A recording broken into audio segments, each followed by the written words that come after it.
नमस्कार, capital TV Uttar Pradesh देख रहे हैं आप। मैं हूं आपके साथ सबा शाहिद शेख। इस वक्त की बड़ी खबर आ रही है सपा विधायक इरफान सोलंकी की, जिस पर यूपी पुलिस ने तगड़ा शिकंजा कसा है। सोलंकी की करोड़ों की संपत्ति को जब्त कर लिया गया है। इस खबर पर ज्यादा अपडेट के लिए हमारे साथ न्यूज रूम में मौजूद है कैपिटल टीवी के एग्जीक्यूटिव एडिटर राजीव जी। सर, क्या कुछ बड़ी अपडेट है इस खबर पर? देखिए, सोलंकी के खिलाफ कार्रवाई तो पहले से चल रही है। गैंगस्टर एक्ट के एफआईआर दर्ज हो चुके हैं। सिर्फ सोलंकी नहीं बल्कि उसके 4-5 और साथियों के खिलाफ भी ये एफआईआर गैंगस्टर एक्ट के तहत दर्ज हो चुके हैं। मतलब गैंगस्टर एक्ट लगने का मतलब है कि आपकी संपत्ति भी जब्त होगी, कुर्की जब्ती होगी, और इसके साथ ही इरफान सोलंकी के गैंग में और कौन कौन लोग शामिल है ये सब की लिस्ट भी निकाली जा रही है। समाजवादी पार्टी का जिस तरीके से माफियाओं के साथ कनेक्शन निकल रहा है, उसमें अखिलेश यादव को अब मुंह दिखाने के काबिल नहीं रहा।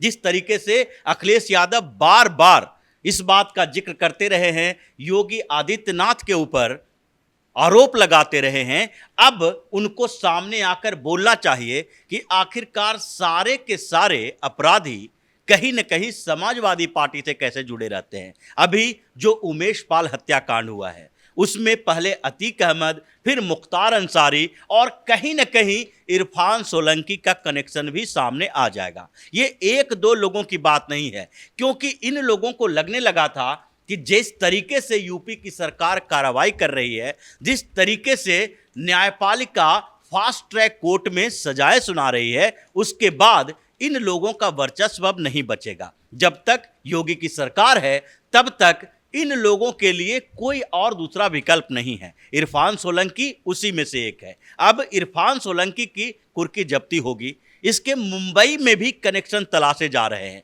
अभी जितने लोग इसके गैंग में शामिल हैं उन सब को गैंगस्टर एक्ट के तहत पकड़ा जाएगा, और किसी के ऊपर ये एक्ट लगने का मतलब है कि अगर आप फरार हैं तो इसका मतलब ये नहीं है कि आपके परिवार के ऊपर एक्शन नहीं होगा। आपके परिवार के नाम से भी जो प्रॉपर्टी है उसको सीज किया जाएगा, जैसा कि अतीक अहमद के साथ हुआ, जैसा कि मुख्तार अंसारी के साथ हुआ। इन लोगों का क्या हुआ? इन लोगों को सबसे पहले इस एक्ट के तहत लाया गया, गैंगस्टर एक्ट लगाया गया, और फिर धीरे धीरे इनकी संपत्तियों की लिस्ट सौंपी गई। जब अतीक अहमद के संपत्ति को तलाशा जा रहा था तो पता चला कि उसकी वाइफ, उसके भांजे, उसके भतीजे, सबके नाम से करोड़ों की संपत्ति है। ये लोग जो जमीन का सौदा करते थे उसमें डायरेक्ट इन्वॉल्व नहीं होते थे। इन लोगों ने कंपनियां बना रखी है, और यह जो रियल एस्टेट की कंपनियां हैं उसको हैंडल करने के लिए भी इधर उधर से डायरेक्टर्स जुटा रखे हैं। लेकिन जब सरकार ने सूची बनाना शुरू किया तो इससे रिलेटेड जितने लोग थे सब के सब को उसमें लाया गया, और फिर करीब करीब 170 करोड़ की संपत्ति केवल अतीक अहमद की जब्त की गई है। मुख्तार अंसारी को पंजाब से उत्तर प्रदेश लाया गया। वो भी इसी मामले में सोच रहा था कि जब तक पंजाब के जेल में हैं ऐसो आराम से रह रहे हैं, जहां पर कांग्रेस की उस समय सरकार थी, और उस समय जो वहां के जेल प्रशासन था उसके खिलाफ भी इंक्वायरी चल रही है। यानी कि उत्तर प्रदेश में अभी जो 1 महीने के अंदर कार्रवाई हुई है, एक नया मसला सामने आया है, और वो मसला है जेल के अंदर से गैंग को ऑपरेट करना। जिस तरीके से अंडरवर्ल्ड मुंबई में काम करता था और दाऊद इब्राहिम कहीं भी रहे, वो वहां पर माफियों को कंट्रोल करता था और वहां गैंग को ऑपरेट करता था, उसी तरीके से अब उत्तर प्रदेश में होने लगा। क्योंकि उमेश पाल हत्याकांड में भी यही सामने आया कि जिस तरीके से अतीक अहमद, उसका भाई, ये सारे के सारे लोग एक दूसरे से कनेक्टेड थे, ये ऑपरेट कर रहे थे अपने गैंग को, पूरी प्लानिंग की उनको जानकारी थी, और इसने लीड करने के लिए भी जिसे दिया उसके बारे में भी जानकारी है, अपने बेटे को आगे बढ़ाया। तो ये सारा का सारा मामला अब सामने आ रहा है कि अतीक अहमद को जो लॉजिस्टिक सप्लाई करने के लिए, लोगों को बताने के लिए, इन्फॉर्मर देने के लिए, ये मुख्तार अंसारी का गैंग भी उसमें शामिल था। एक नया कनेक्शन सामने आया, और अब तीसरा जो इरफान सोलंकी की बात हो रही है उसका भी कनेक्शन धीरे धीरे इसमें सामने आएगा, क्योंकि ये सारे के सारे जो माफिया हैं वो सब एक दूसरे से जुड़े हुए हैं। इन लोगों ने अपना क्षेत्र निर्धारित कर रखा था। जब समाजवादी पार्टी की सरकार थी तो उस समय भी अतीक अहमद प्रयागराज उसके आसपास के क्षेत्र में, तो पूर्वांचल में मुख्तार अंसारी का गैंग चलता था, पश्चिमी उत्तर प्रदेश में किसी और का गैंग चलता था।